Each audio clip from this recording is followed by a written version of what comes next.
6.0 has now come to the Smash Bros. Ultimate universe, and with it comes obviously Terry, but then a couple of key low tier buffs. And today I want to talk about one of those being Jigglypuff, because I think she gained the most from this patch by a significant amount compared to the other low tiers, and I want to talk about why.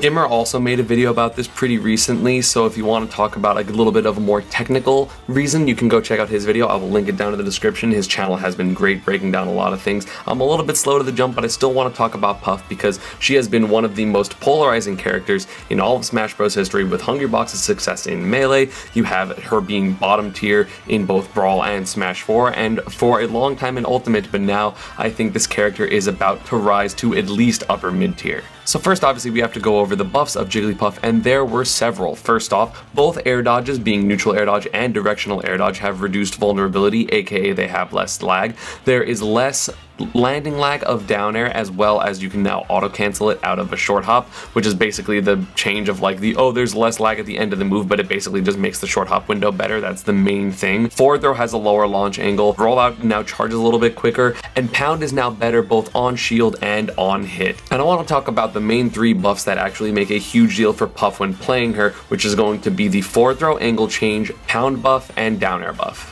So as I mentioned, down air got two buffs, which is going to be a different auto cancel window, as well as the landing lag of the move itself being less, and I want to talk about why the auto cancel is really good first. Down air now auto cancels out of a short hop, which is actually insane. On fast fallers, you can chain down air into down air into down air into rest, or down air into pound into rest, or down air into forward air, or down air into nair. You know, because of this, Jigglypuff now has a rising aerial that's going to be good while also not being incredibly punishable like forward air and nair would be, because it lingers and you can kind of notice that it doesn't get a hit and then drift away with Jigglypuff's amazing aerial mobility. This allows her offense to be much more branched out. It is also better just in the middle of combos anyway because of the less lag in general, even when it's not related to the short hop auto cancel. But this move just got so much more useful, and again, if you can get a rest confirm at 30% or 40% because of this move, that is going to be stocks in a game, and that is going to be game changers. Not only that, but the landing part of Dare also has less lag, which means that down air to rest, which was a very situational but true combo before, is now significantly easier, less situational, and still true. So landing Dare will now confirm into rest at basically all percents, including death percents, unless you get the unlucky hit of down air. Like, for the most part now, it's just gonna work, and that is crazy because now she has a landing aerial into rest confirm. It doesn't have to be with a weak forward air or a pound or anything. It's just, oh, I down aired and I've been playing Puff and I actually have just got shield pokes with down air into rest, and that's not okay. That's really, really silly. This character is going to get a lot more rest kills than she used to, and that is going to be a huge deal for her like viability. The threat of this down air shield poke is going to make people be, adjusting their shield a lot more, angling a lot more, paying a lot more attention to their shield because they do not want to fall prey to the landing down air into rest. And you know what is amazing for Jigglypuff? If your opponent is holding shield, her shield breaker-esque side B in pound. Pound is now a significantly better move because it has more shield stun and more hit stun. I don't really know why they wanted to give it more shield stun because it was already fairly safe on shield,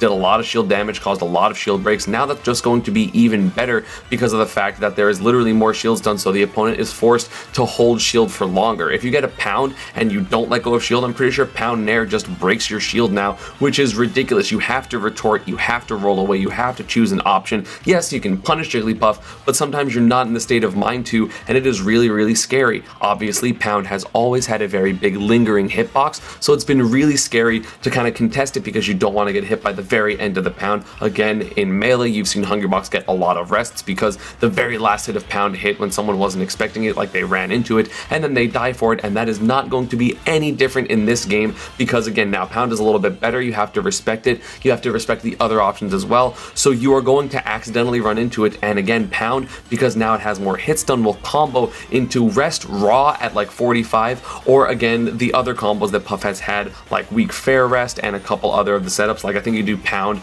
into like double jump down air into weak fair rest if you're not at quite the percent. I know pound into pound works, and if they DI incorrectly, I'm pretty sure pound rest works, which is crazy. Again, the amount of damage and the amount of threat that this character now possesses because of the down air and the pound buff is ridiculous, because obviously this character has had several rest rest confirms. It has not been, you know, super infrequent for this character to get rests, but now the two moves that were going to lead into it the most, other than Sing and landing up air, just got buffed, and that is going to be crazy for her.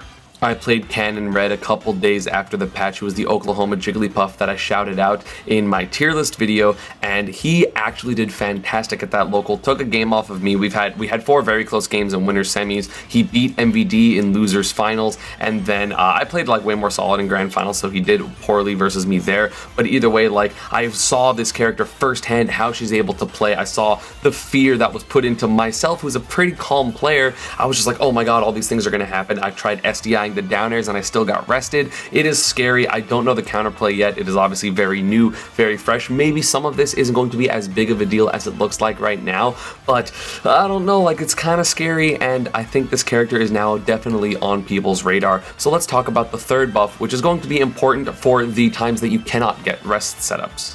Gimmer actually outlined this point perfectly, and I noticed it when I played Jigglypuff as well, that the forward throw angle for this character is now way lower. I think it's like 15 or 20 degrees lower, which is going to allow Jigglypuff to get a lot more edge guarding setups. You know, the only bad thing about Jigglypuff in the air is her vertical acceleration is not super great compared to a lot of the casts, so you would typically forward throw people, they would DI in or up, and then just be able to double jump above Jigglypuff, and it would be really easy to get back on stage on her, and you know, maybe you get like up aired, but that's not going to be as threatening as anything else. However, now that forward throw sends you lower, it is going to be way easier to get things like jump, double jump forward air to hit people's jumps, which can lead into nair, which can lead into fuller edge guards. It is now a mix-up that Jigglypuff has to actually get edge guards against most of the cast, if especially there are characters that like don't want to hold away. Like, it's not a comfortable character off stage like Pikachu or Zero Suit or something. A character like Mario, a character like Roy or Chrom, or characters like that are going to be a little more susceptible to the offstage play. Now they're going to have to worry that forward throw at like 40% if Puff has rage is going to send them into a near death situation, and that is crazy good because it allows Jigglypuff not only to focus on the rests and the out of shield options and the tech chases with Sing and the jab blocks and all that type of stuff. Now it's like, okay, none of that's working. They're playing super solid. They've been shielding everything and avoiding my stuff, you know, like the pound setup, because they've just like been spacing and shielding. Time to just go for a grab, forward throw, get them off stage, get that edge guard, get that momentum in my favor, maybe get an early stock or even like a higher percent stock that you're unable to close out. It is huge that this character now has this throw. These three things combined make Jigglypuff a much more menacing threat, because you will now get edge guarded more, you will now get rested more, you will now get shield broken more, which you know gets you rested. And this character's kit, besides those before, was actually not the worst. Like, Jigglypuff wasn't a great character, and I know I mentioned that in my tier list, but she still had a lot. She still had amazing aerials, she still had rest setups, she still was pretty hard to edge guard, she has edge guarding against a lot of the cast, she has lingering nair, she has the Sing setups, she has a bunch of tools. You know, maybe not as oppressive as a lot of the top tiers or high tiers, but she still had a decent amount of options against a lot of the cast. You know, struggle with sword characters, and that's about it. But now her options are even scarier because she has those easier ways to get pound, because she has a better out of shield option in down air, because she has pound into combos into rest, because she has pound to shield break, because she's gonna have more edge guarding because of forward throw. Everything now together is going to make this character much scarier. Do I think she's high tier like Immer said? I don't know. It depends on really how big your high tier is, but I do now firmly believe that she went from like a bottom 10-esque character to around at least the upper half of the cast, which again, in a game like this that's this balanced, that is a high compliment. Like, that is an incredible feat, especially for a character that was relegated to bottom tier for the past 10 years since Brawl came out in 2008. That is wild to me. Finally, the Puff was now buffed.